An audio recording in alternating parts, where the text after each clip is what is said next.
All right, now let's bring the conversation back home and take you to Anambra State, where we have information that the state government has banned the wearing of miniskirts in both public and private schools in the state. Now, this is just as schools in the state will be resuming for the new academic session today. The State Commissioner for Education, Professor Ngozi Chuma-Udeh, I beg your pardon, who announced the government's decision during an interactive meeting at the Anambra State University Basil Education Board Hall, Awka, decried the growing trend of female pupils putting on miniskirt uniforms to school. She pointed out that it was morally wrong and unacceptable to the standards designed for the children by the state government. Now let's bring in journalist Franklin Chukwuebuka, who joins us live from Awka in Anambra State. Good morning, Franklin. Thanks for joining us. Yes, good morning, and thank you for having me. All right, Franklin, let's talk about this conversation, the government's decision to ban short skirts in schools. This was definitely built out of something. Can you lead us to what might have inspired the government to make this declaration?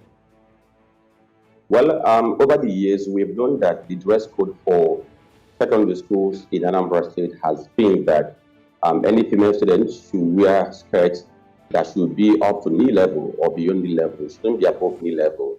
That has been the practice, but over years we have seen some students flouting that, and maybe because of negligence, school authorities have not been able to rein on them, and the state government has now deemed it necessary to right the wrongs that have been there over years.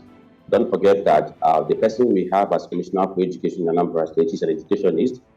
She has gone through, different steps in terms of education, rising from lowest level to becoming a professor in a higher institution. So she understands what it means to bring up a child, both in character and moral. So that is why this kind of policy is coming forward at this point in time. Okay, well, interesting there, but there's also people who do not agree with this, and they say that the state government is, bothering itself with things that are relevant and should instead invest more in the educational system, invest more to see that Anambra State continues to thrive with regard to education and not be concerned about miniskirts. So what would your response be to that? Well, everybody is entitled to his the opinion, because any policy that comes from government must actually get either commendation or condemnation, depending on the way you see it. In as much as people might think, or some people might think, that it's not the most important thing that government needs to address, but the Ministry of Education has been addressing lots of things before the commencement of this very new academic session. Take, for instance, the state government has reintroduced history, the study of history in the school curriculum. In fact, during the holiday, the Ministry of Education embarked on different seminars, workshops, capacity building to make sure that teachers and head teachers, principals get to understand what it means to head school. It's the same government that has begun the process of employing about 4,000 to 5,000 teachers to help to shore up the teaching capacity in the state. And also, they're taking some steps to rebuild some schools.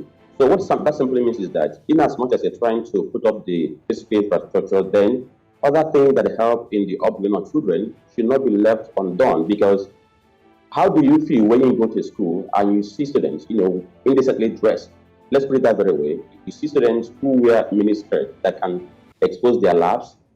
So would you feel comfortable to see that happening in our school? So no matter how anybody sees it, while we're thinking about what is the most important thing, then all those things that help to build up morals should not be abandoned.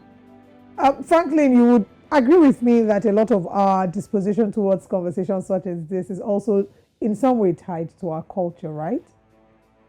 Yes. Exactly. Okay, now let's talk about how the parents are receiving this. Do you have any update on how the parents and the people in Anambra State are receiving this new updates by the government? Okay, let me begin from the conversations I have seen on the social media space in Anambra State, on the Facebook, on Twitter, within this Anambra media space. I must say that from what I have curated, if 100 people have talked about this, 80% of these people are in for this. They are saying, there's need for government to bring about sanity in the way students dress. So I would say that majority are in for it. Then there's a fraction of people who do not think that it is the most important thing that government should do at this point in time. Like I say, any government policy would not receive 100% commendation because people get to interpret it depend on their perception or depend on the way they understand it. So that's why I say it. All right. I mean, it's just interesting to see what's happening in Anambra State and the work that the government is doing, the Commissioner of Education and the Education Department is doing. So I think that's something to be pointed out there. But I just want to, if you can quickly chip this in before you go. Are there any reports, of sexualizing or sexual activity going on in these schools in Anambra State? Presently, I cannot point at anyone, but in the past, we have heard about sexual advancements, teachers making sexual advancements towards students, but these were in the past. I can't pinpoint any recent one that people could say, okay, this could be the reason the Commissioner of Education decided to embark on this. All right, Franklin, very interesting speaking with you. Thank you so much for your time this morning. And we will follow up. We hope that the people of Anambra State, of course, also we can have more conversations about them and what Governor Soludo is doing as time passes. Thanks very much. Thank you.